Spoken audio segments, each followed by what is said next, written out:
जिसको अपने बच्चों की परवाह नहीं थी, जिसको अपने परिवार की परवाह नहीं थी। इस संगठन के नाम के पीछे लिखा जाता था कि भीम आर्मी संविधान का रक्षा दल है। अगर एकमात्र उम्मीद कोई थी तो वो भीम आर्मी भारत एकता मिशन थी, इसके अलावा कौन है? कई भीम आर्मी का नेतृत्व किसी प्रदेश में शेड्यूल कास्ट की कोई और जाति करती है, तो कई दूसरी जाति करती है, कई तीसरी जाति करती है, कई चौथी जाति करती है।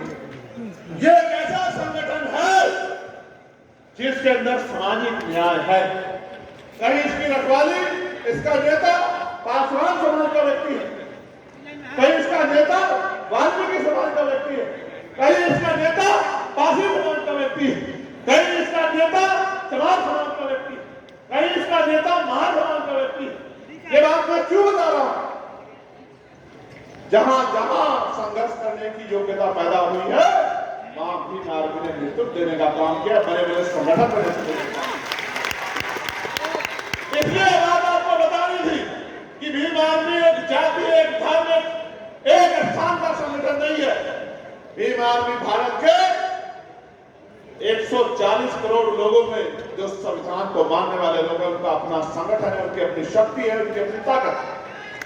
और आप जानते हो, देश भर में कोई आंदोलन ऐसा नहीं है जिस लड़ाई को भीम आर्मी ने लड़ने का काम किया और समय समय पे दिल्ली में अपनी शक्ति दिखाकर ये बताने का काम किया है। हमारे कर्नाटक के लोग बैठे, तेलंगाना के लोग बैठे, तमिलनाडु के हमारे अध्यक्ष बैठे, समय समय पर ये बताने का काम किया है कि हम मिट तो सकते हैं लेकिन झुक नहीं सकते। ये शक्ति का प्यारे साथियों, ये आपके सामने जो बोल रहा है चंद्रशेखर, अगर इसको राष्ट्रीय अंतर्राष्ट्रीय पहचान अगर किसने दी है तो भीम आर्मी भारत एकता मिशन है। टाइम्स मैगजीन में अगर इसका नाम छपा है, आपके छोटे से कार्यकर्ता का, दुनिया के 100 उभरते नेताओं में अगर किसी कार्यकर्ता के भीम आर्मी के नाम छपा है तो भीम आर्मी की देन।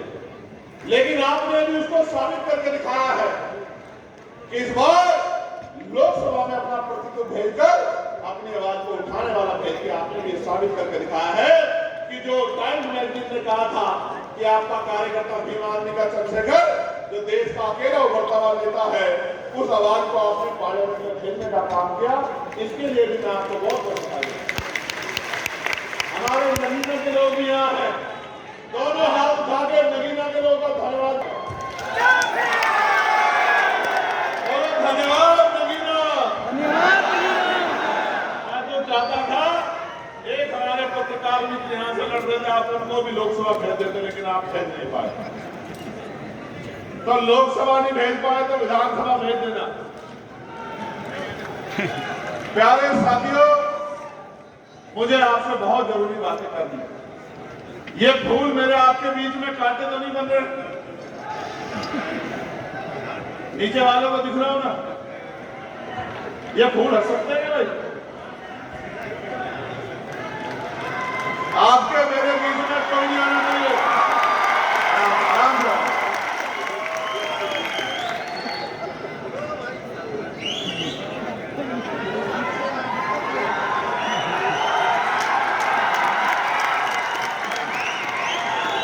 फूल आपके लिए और कांटे हमारे लिए। प्यारे साथियों, 2-3 बहुत महत्वपूर्ण बातें आपसे कहनी है। आपके लिए, आपको दिखाने के लिए कुछ लेके आया। इसमें कुछ है, दिखाऊंगा। साथियों से मुझे कहना, अपनी लीडरशिप से मुझे कहना, अनुशासन हमारी शक्ति है। हमारा अनुशासन इस स्तर का होना चाहिए कि भले ही वो हमसे नाराज हो, भले ही वैचारिक रूप से हमारा विरोध ये नहीं कि इस बात को जरूर कहे अपने लोगों को बैठ के भीम आर्मी जैसा अनुशासन किसी और संगठन के पास नहीं। ये बात हमें अंदर कहना चाहता है। हालांकि मैं आपके अनुशासन पर टिप्पणी नहीं कर रहा, लेकिन फिर भी मेरी इच्छा है कि देश का सबसे अनुशासित संगठन भीम आर्मी को होना चाहिए। भीम आर्मी एक ब्रांड है या नहीं, ये बताओ, बताओ है या नहीं, ये बताओ। मैं उसका उदाहरण बताता हूं। 2022 में जिन लोगों को काम न करने की वजह से हमने निकाल दिया था उत्तर प्रदेश में, दिल्ली में, जो नेता किसी पार्टी के नेताओं से, अपने पार्टी के नेताओं से नहीं मिलते थे, उन्होंने भीम आर्मी के निकाले गए कार्यकर्ताओं के साथ बैठ के 2-2 घंटे बात की है। ये भीम आर्मी की ताकत है। और यहां भी जिन लोगों को हमने काम न करने की वजह से निकाल दिया, उन लोगों को भी दूसरी राष्ट्रीय स्तर की पार्टियों के नेताओं ने ऐसे हाथ मिला के कुछ ज्वाइन कराया, जिनको हमारे यहां से निकाला। तो इस देश में अगर नेतृत्व का निर्माण हो रहा है, मजबूत कार्यकर्ता का निर्माण हो रहा है, जो न पुलिस से डरता, न कानून के झूठे शिकंजे से, न जेल से, न मुकदमे से, वो भीम आर्मी भारत मिशन के नेतृत्व में है।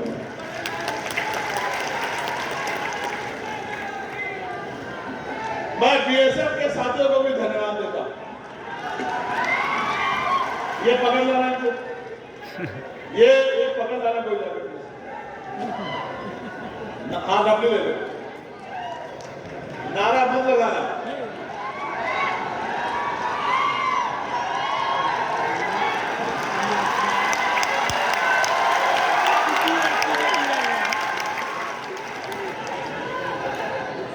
मेरा काम मनवादियों को बजाना, ढबली बजाना नहीं। ये काम तो हमारा कोई भी कार्यकर्ता कर रहे हैं। मेरा काम है इस देश में मनवाद, अंधविश्वास, ताकतवाद, सामंतवाद, पूंजीवाद और गरीबों की बहन बेटियों की तरफ जो आम उठाते हैं, उनका इलाज करना। प्यारे साथियों, आज आपसे 10वें साल में कुछ मांग रहा हूं, दोगे नहीं दोगे बताओ। तो जिस कार्यकर्ता को जो काम दे दिया है, चाहे आंधी आए, तूफान आए, बरसात आए, अपने काम को सबसे पहले पूरा करना है। ये शक्ति का निर्माण अपने अंदर करना है।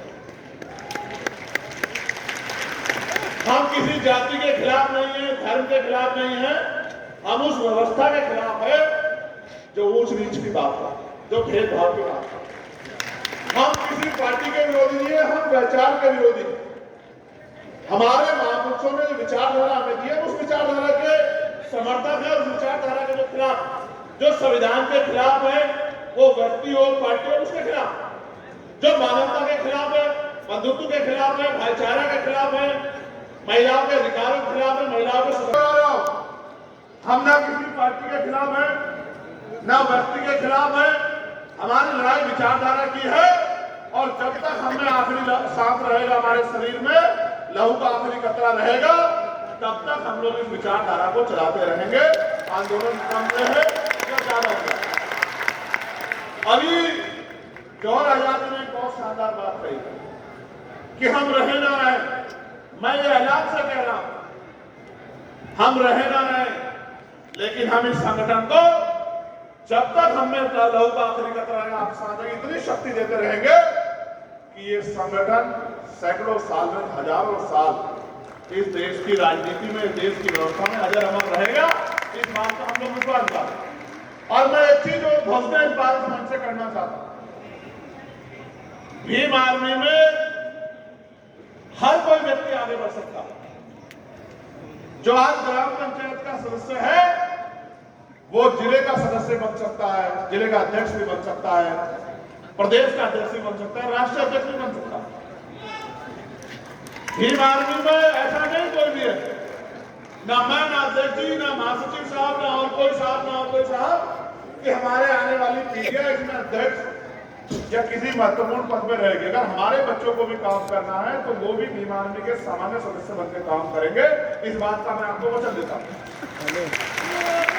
ये ऐसा संगठन नहीं होगा कि जिसमें पीढ़ियां पीढ़ियां पीढ़ियां पीढ़ियां एक ही परिवार के लोग आगे बढ़ते रहेंगे। ऐसा कोई संकल्प, ऐसा कोई कॉन्स्टिट्यूशन हमने इस पार्टी संगठन का नहीं लिखा। हमने इस संगठन का एक ही कॉन्स्टिट्यूशन लिखा है कि यहाँ आदमी की मेहनत, उसका संघर्ष, उसका समर्पण, उसका अनुशासन, उसकी शक्ति है।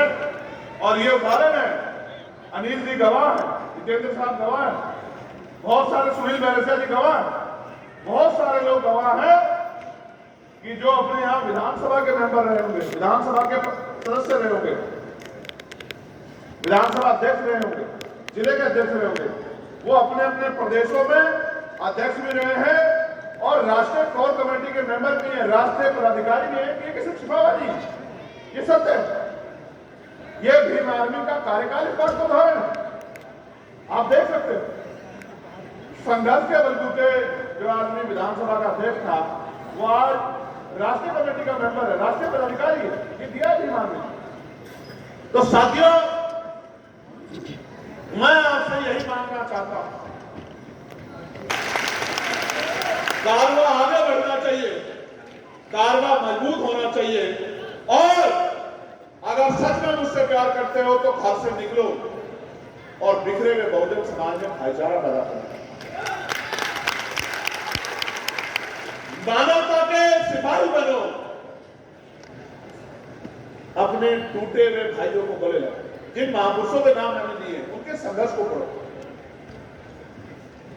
मैं बिहार की बात करता हूं, बाबू जगजीवन राम, बाबू जगदेव प्रसाद कुशवाहा, जननायक कपूर ठाकुर।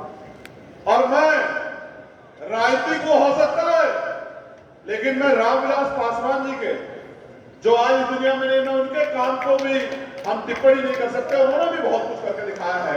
अगर मंडल कमीशन में किसी का योगदान है तो रामविलास पासवान जी को छोड़ा नहीं जा सकता। मान्यवर काशीराम साहब के साथ साथ श्रद्धेय रामविलास पासवान जी ने भी बहुत बड़ा संघर्ष किया है। इस बात को नकारा नहीं जा सकता। वो अलग बात है कि आज उनके बेटे उसी दल के साथ खड़े हैं। इस दल ने पिछड़ों के अधिकारों को रोकने के लिए एडी चोटी का जोड़ लगा दिया, वो अलग बात है। ये बात हमें समझनी पड़ेगी और ये बात भी समझनी पड़ेगी। रानी के पेट से राजा भी तैयार होगा। यहाँ अमर ज्योति जैसे सिपाही भी आपके बीच में बैठे हुए हैं। नेता जनता बनाती है, नेता रानी के पेट से नहीं बनता। जितनी ताकत आपने दूसरों को दी है, अमर ज्योति को दे देना। डंडा खंडा इतना मजबूत है, सारे न्याय हो जाएगा। मैं आपको इशारे से कह रहा हूं, समझदारी के लिए कह रहा हूं, इसलिए कह रहा हूं कि समझदार बनो। मैं बिहार की बात करूंगा मेरे भाई। बिहार हर तीसरे दिन खबर आती है शेड्यूल कास्ट की बच्ची को रेप करके 8 साल की, 12 साल की, 15 साल की जला दी, मार दिया। मैं भी आता हूं लगातार बिहार। पहला चुनाव आजाद समाज पार्टी ने बिहार में लड़ा। मैं लगातार आता हूं। ज्योति के साथ अन्याय हुआ दरभंगा, छोटी बहन ज्योति,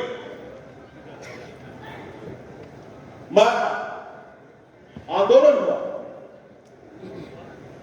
संघर्ष हुआ। एक बड़े अधिकारी ने कहा, सर ये आदमी सांसद जी का बड़ा खास है, गिरफ्तारी नहीं होगी सर। एक बड़े पॉलिटिकल पार्टी के नेता ने कहा, चंद्रशेखर भाई कोई कार्रवाई नहीं होगी। हम आईजी ऑफिस में, कोविड का समय था, छू नहीं रहा था कोई किसी को, छू नहीं रहा था। बाप बेटे को देखना नहीं चाह रहा। हम आईजी से मिले और हमने आईजी कहा कि 20 दिन आपके, 21वां दिन हमारा। अगर 20 दिन में गिरफ्तारी नहीं तो 21वें दिन 21वें दिन जो होगा उसके जिम्मेदार आप होंगे। 18वें दिन गिरफ्तारी हुई। जो कहते थे कि सांसद जी का खास है, गिरफ्तारी नहीं होगी। आप विश्वास करो, 18वें दिन गिरफ्तारी हुई और आईजी साहब ने फोन करके मुझसे गिरफ्तारी हो गई है, आपको कोई आंदोलन करने की जरूरत नहीं। ये एक मामला नहीं है, ऐसे सैकड़ों मामले हैं जिसमें भीम आर्मी के लोगों ने न्याय दिलाने के लिए संघर्ष किया। कोई आंदोलन देश भर में ऐसा नहीं होता जिसमें बिहार अपना भाग ना लेता। कोई बंद बुलाया जाए, कुछ भी बुलाया जाए, सबसे पहले पटना में भीम आर्मी के बहादुर नौजवान खड़े होते बंद में अपना योगदान देते। और ये बात मैं बिहार किसलिए कर रहा हूं कि आज बिहार के धरती पे, लेकिन मैं आपको कहना चाहता हूं राजस्थान के कितने मामले हैं, अनिल जी और अडवाल साहब यहाँ कितने मामले हैं, जितेंद्र मेघवाल, इंद्र मेघवाल, और प्रकाश नगर, कितने मामले हैं, हर जुर्म के खिलाफ लड़ाई लड़ी भीम आर्मी। मध्य प्रदेश में कितने मामले हैं, धनंजय जी आए, विद्रोही जी आए, कितने मामले हैं जिनमें लड़ाई लड़ी भीम आर्मी ने।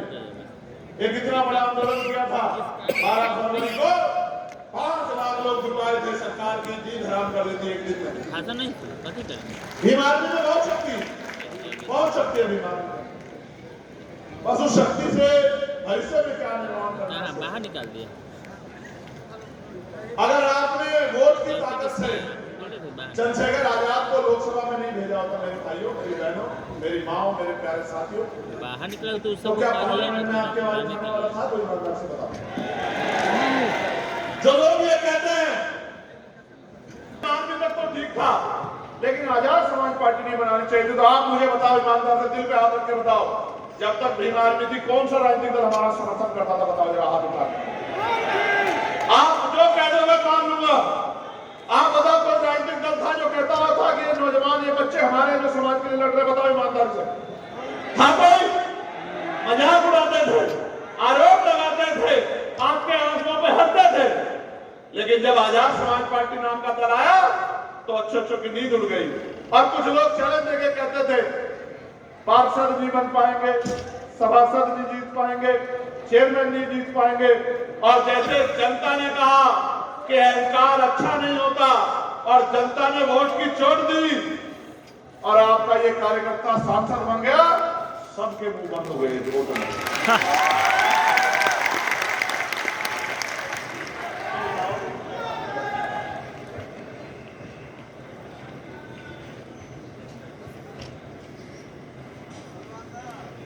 दो 2020 में यहां चुनाव हुआ, अमर ज्योति जी गंवाए, रामे प्रधान जी गंवाए, अमर तोमर साहब गंवाए।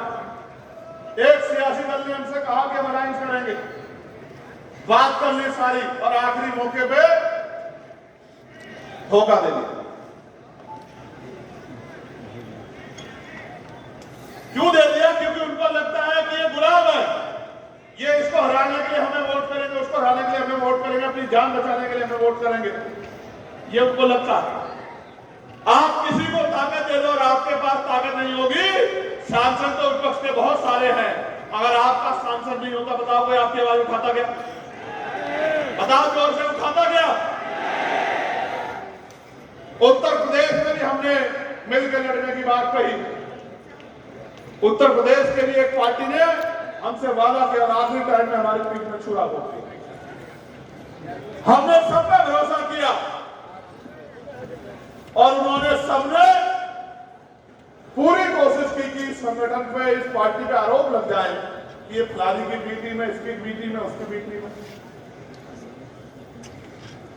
इसलिए आपसे कह रहा हूं, जब से भीम आर्मी के कार्यकर्ताओं ने संविधान हाथ में उठाया, बड़े बड़े नेता संविधान लेके घूमने लगे, कहीं संविधान की रक्षा करेंगे, संविधान की रक्षा करेंगे। ये भीम आर्मी की देन है। अगर आज किसी में जुर्म होता है तो विपक्ष के दौड़े दौड़े भागते हैं कि हम पहले पहुंच जाए, हम पहले पहुंच जाए, हम पहले पहुंच जाए, फोटो खिंचवा ले। ये भीम आर्मी की देन। कोई नहीं चाहता था किसी के मरे में, किसी की तकलीफ में। बहुत सारी फाइटर ने तो बैन लगा दिया था, किसी के दुख सुख में नहीं जाना है। ये भीम आर्मी की देन। इसलिए आपसे कह रहा हूं, बहुत जिम्मेदारी से कह रहा हूं, क्योंकि जब तक आपका प्रतिनिधित्व नहीं होगा, इसलिए बिहार के मेरे भाइयों, हमें अपनी तरफ देखना है। अगर सब लोग इतने अच्छे होते तो बाबा साहब अम्बेडकर पार्टी क्यों बनाते हैं? बाबा साहब ने पार्टी क्यों बनाई? उस समय बहुत सारी पार्टियां थी, कांग्रेस थी, लेफ्ट थे, अकाली दल थे, मुस्लिम लीग थे। बाबा साहब ने पार्टी क्यों बनाई? क्या बाबा साहब समझदार नहीं थे क्या? बताओ, उनके जितना विद्वान तो कोई नहीं था ना। आज भी ये बात प्रासंगिक है या नहीं है? मैं गया था अभी अमेरिका, कोलंबिया यूनिवर्सिटी में लगी है statue, symbol of knowledge doctor Baba Saheb Ambedkar लिखी लगी है स्टैचू, मैंने देखी। तो आप समझिए बाबा साहब ने पार्टी क्यों बनाई? क्योंकि बाबा साहब ये जानते थे कि जब तक हमारे हाथ में ताकत नहीं होगी हमारी समस्या को कोई नहीं बोलेगा।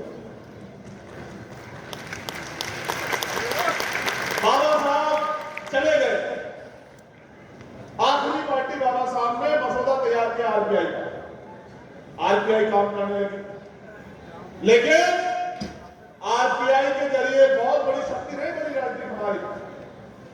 मानव काशीराम साहब ने मोर्चा दिया, उन्होंने दल बनाया।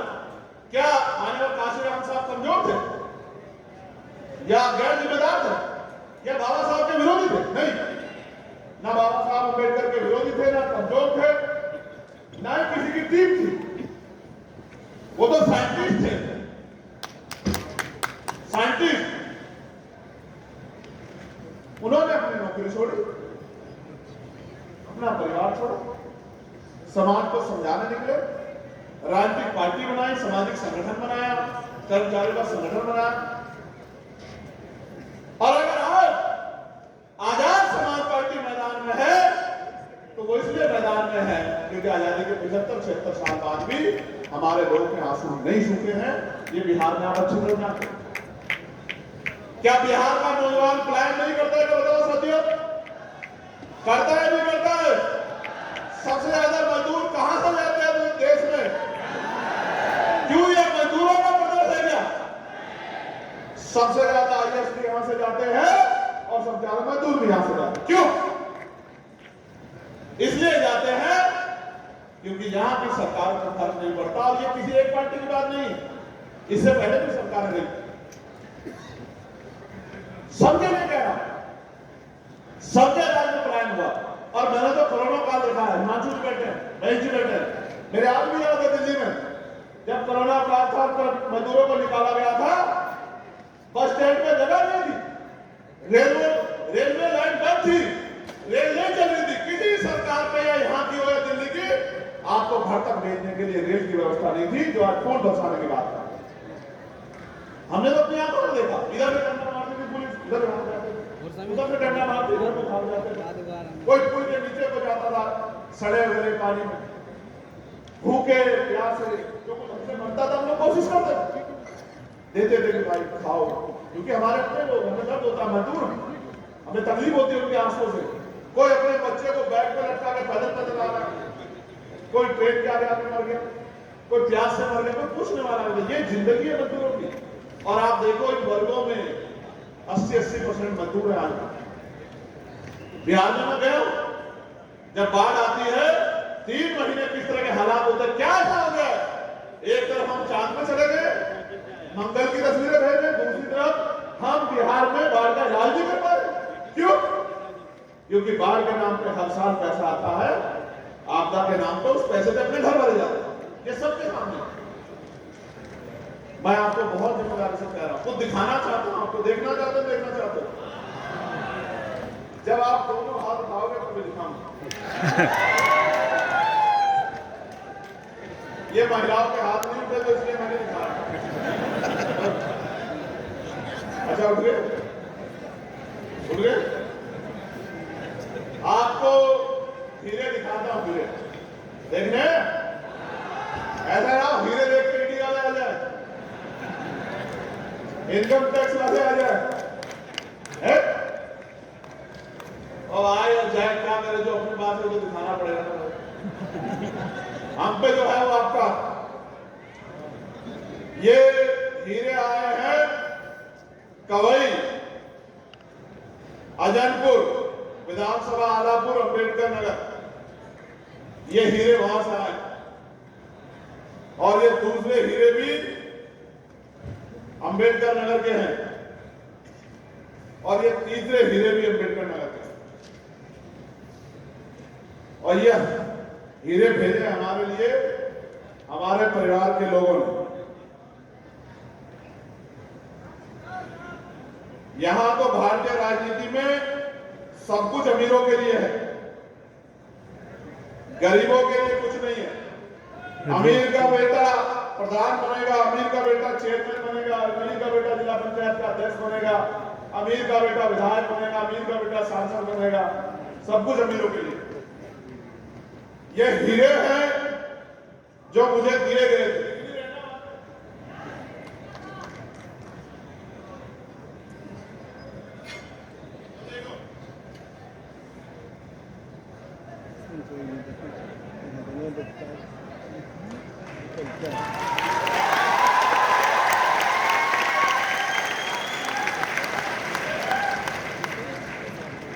कुछ है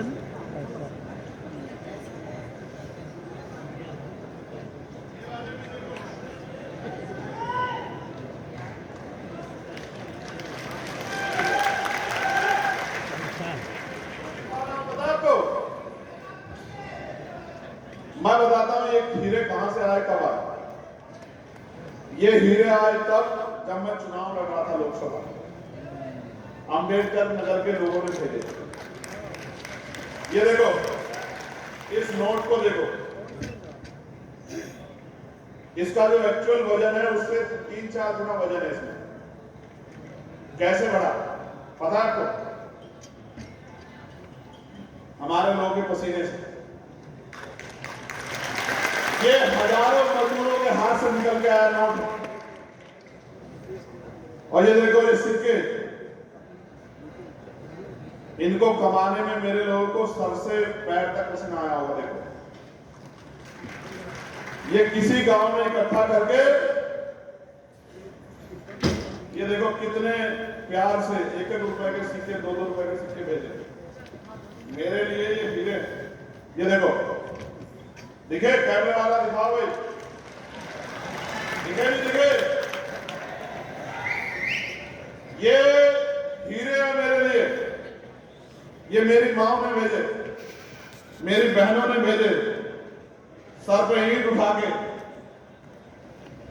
खेती करके, इसलिए भेजे कि मैं इन पैसों से बड़े बड़े राजनीतिक दलों का मुकाबला करके सांसद बन जाऊं।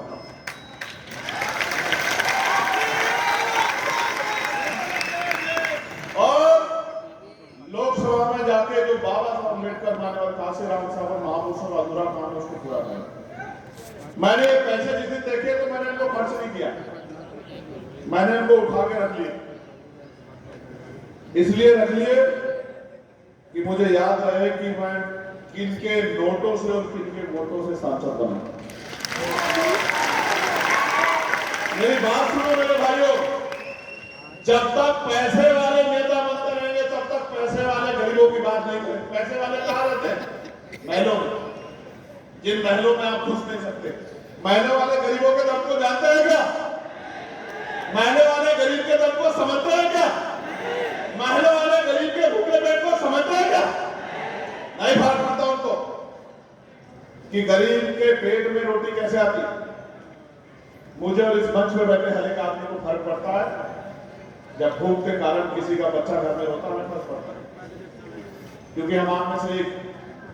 इसलिए आपको दिखाने के लिए लाया कि जितने नोट मिले उतने वोट मिले। एक पैसा किसी अमीर ने मदद नहीं की, सारे पैसे गरीबों ने मदद की, और बिहार के लोगों ने भी पैसे भेजे होंगे, ऐसा मेरा विश्वास है।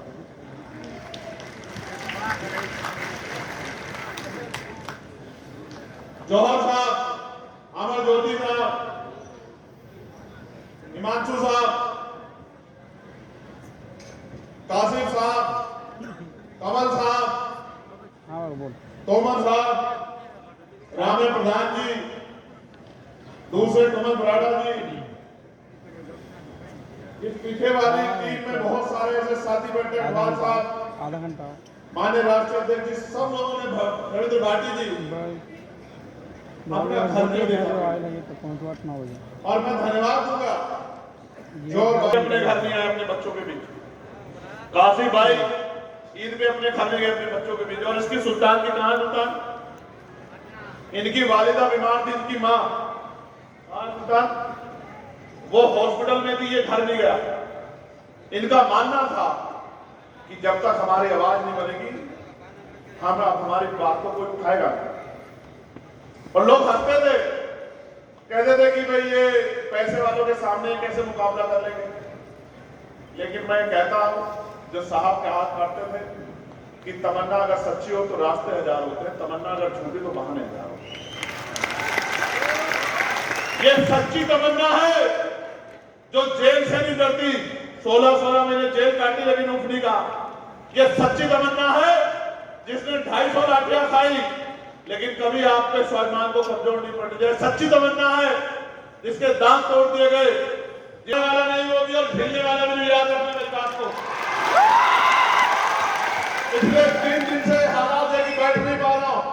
आज हवाई जहाज का सफर कैसे किया मैं जानता हूं इस बात को, और मेरे साथी जानते हैं, लेकिन ये दर्द मुझे नहीं रोक सकता। मैं फिर आपसे कह रहा हूं, जब इससे भी पेट नहीं भरा तो गोलियां चलाई, गोलियों से भी बच गया, गोली से भी नहीं मरा। उस दिन ये समझ में आया कि ये जन्म सिर्फ पैदा होके रोटी खा के और दोबारा जन्म खत्म होने के लिए नहीं मिला, ये जन्म कुछ करके दिखाने के लिए मिला।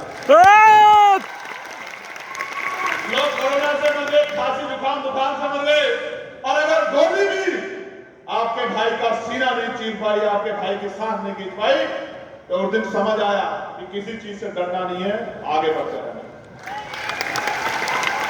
आपको कह रहा हूं बिहार के मेरे भाइयों, हिम्मत जुटाओ, ताकत बनाओ, जितनी बड़ी संख्या में आए हो। अगर सच में मुझसे प्यार है, भीम आर्मी से प्यार है, आजाद समाज पार्टी से प्यार है, तो घरों से निकलो, अपने अपने गांव में भाईचारा बनाने समाज को तैयार करो, और बड़े बड़े राजनीतिक दलों को उखाड़ कर फेंक दो आजाद समाज पार्टी के साथ। आप कह रहे हो बहुत जिम्मेदारी से, लोग कहते थे अकेला चंद्रशेखर पार्लियामेंट में क्या करेगा, बोल भी नहीं पाएगा, भीड़ में छिप जाएगा, कोने में घुस जाएगा। बताओ अकेला चंद्रशेखर आपको दिखता ही नहीं दिखता है पार्लियामेंट में। कल चलेगी भाइयों पार्लियामेंट, देख लेना। अगर 543 में आपका अकेला सांसद गाड़ी दिखाई दिया, तब कहना कि भाई हमने जो वोट दे के ताकत बनाई थी वो कमजोर रह गई। इसलिए आपसे कह रहा हूं कि 543 में एक बनाया, यहां 243 है। मेहनत करके अपने इतने लोग जिता लो कि असेंबली में आपकी लड़ाई लड़ सके। लड़ाई कैसे लड़ी जाती है ये तो मैं इनको सिखाए रहा हूं पार्लियामेंट में, लेकिन असेंबली में पूरे बिहार को सिखाएंगे कि लड़ाई कैसे लड़ी जाती है। आप ये सोचो, जो जेल से नहीं डरते, जो मुकदमों से नहीं डरते, जो लाठी से नहीं डरते, जो गोली से नहीं डरते, उनसे ज्यादा आपकी लड़ाई लड़ने का जज्बा किसके अंदर हो सकता है? सोचो, जहां एक तरफ लोग सीबीआई से डर जाते हैं, ईडी से डर जाते हैं, इनकम टैक्स से डर जाते हैं, आप बताओ एफआईआर के जरिए कि आपके वोट के अधिकार को याद छीना जा रहा है कि छीना जा रहा है? बताओ, छीना जा रहा है, छीना जा रहा है। आपको रक्षा करनी पड़ेगी अपने वोट की, आपको अपनी वोट की रक्षा करनी पड़ेगी, एक एक आदमी को जागरूक करना पड़ेगा। वोट हमारा हथियार है, बाबा साहब ने अपने वोट हथियार के तौर पे दी। इस हथियार का प्रयोग कैसे करना है ये हमें पता होना चाहिए। हम पे